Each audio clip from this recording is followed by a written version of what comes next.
இதயம் நொறுங்கி தாங்க முடியாத வார்த்தைகளால் சொல்ல முடியாத வேதனையிலும் துயரத்திலும் உழன்று கொண்டிருக்கிறேன் என்று கரூர் உயிரிழப்பு குறித்து தாவேக தலைவர் விஜய் கூறியுள்ளார். கரூர் கூட்டத்தை முடித்துக்கொண்டு திருச்சி விமான நிலையத்தில் செய்தியாளர்களை சந்திக்காமல் சென்ற விஜய் சென்னை விமான நிலையம் வந்ததும் சமூக வலைதளத்தில் இரங்கல் செய்தியை பதிவிட்டுள்ளார். இதயம் நொறுங்கி போய் இருக்கிறேன், தாங்க முடியாத வார்த்தைகளால் சொல்ல முடியாத வேதனையிலும் துயரத்திலும் உழன்று கொண்டிருக்கிறேன்.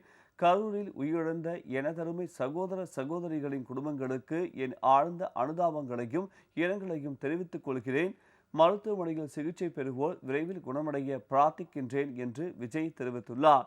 நள்ளிரவில் 11:30 மணியளவில் நீலாங்கரையில் உள்ள தனது இல்லத்திற்கு விஜய் திரும்பினார். அங்கு போலீஸ் பாதுகாப்பு போடப்பட்டிருந்தது.